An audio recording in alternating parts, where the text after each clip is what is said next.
Hi, I'm Steve. Thanks for visiting our Patio Heat channel, where we provide a visual concept of infrared heating as well as tips for ideal patio comfort.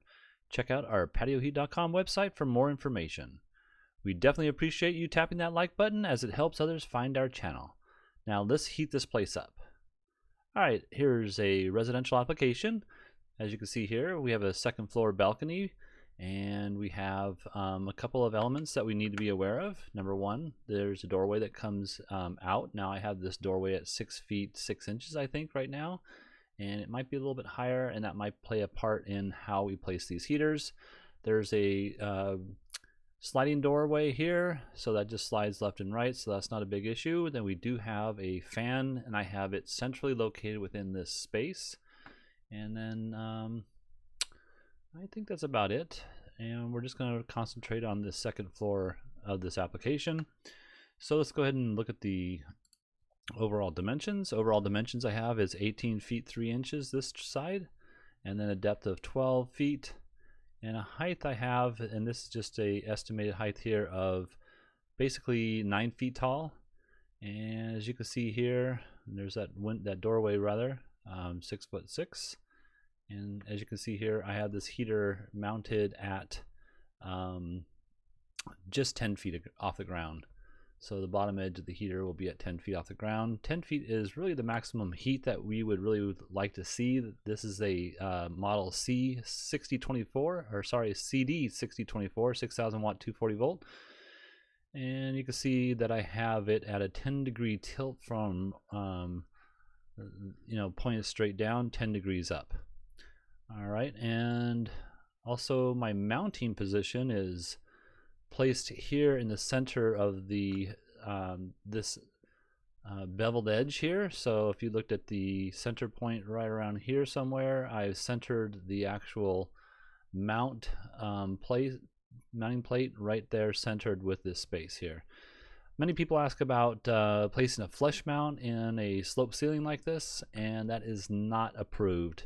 You cannot put a flush mount in a slope ceiling because the heat distribution inside that vent or inside that flush mount will cause the heater to overheat, so it cannot be placed inside of a flush mount application such as this. All right, I think that's about it.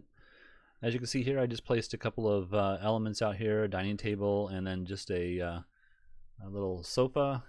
So let's go ahead and turn this off, and I think that's about all we need to see as far as the placement. This placement over here is the identical to this side over here, so centered in this slope here, and then centered within the room itself, which is from this edge here to this edge here, center point, and that's the center point of the heater.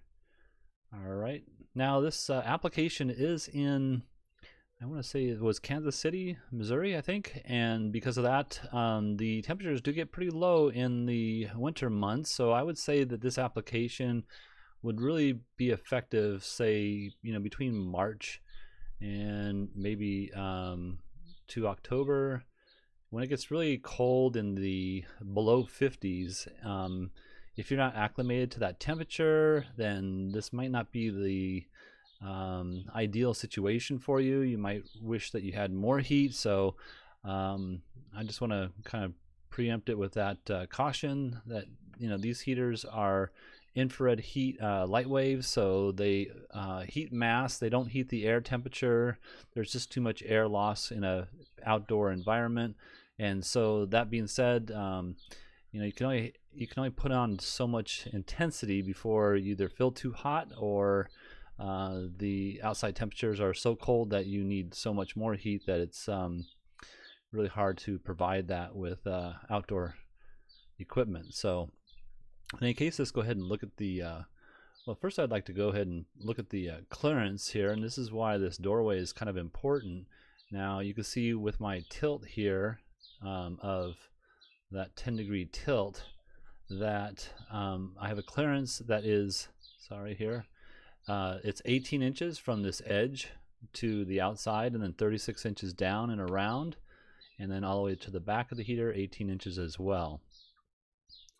And if this door is a little bit taller, I probably have somewhere in the nature of 6 more inches to go. I would have to move the heater up or angle it a little bit further. And right now this 10 degree is my ideal location for my footprint of heat. So let's go ahead and also look at the top clearances, 6 inches all the way around the top and sides. So that's where your clearances would look like. All right. Now let's go ahead and look at the footprint of heat. So footprint of heat, you can see with the setup I have here, we have a fairly well heated patio for those 50 degree temperatures and above. And you can see that the coverage is pretty much capturing the whole entire space. This is that 12-foot span. And this is the furthest the array will travel right here. So if you were sitting here with just one heater on, you probably wouldn't be comfortable or very comfortable. With the added second heater element over here, you can see that we're doubling up that amount of heat. So this space also now becomes much more comfortable with 2 rays of infrared light waves coming at you.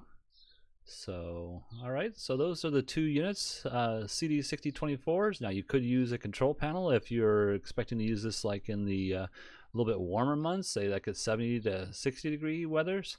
You might want to turn the heater up and down from 1% on to 100% on. And also, if you selected just to use a duplex switch, you could do that. So you can turn one bulb on, one bulb off, or both bulbs on, or both bulbs off. That's another option.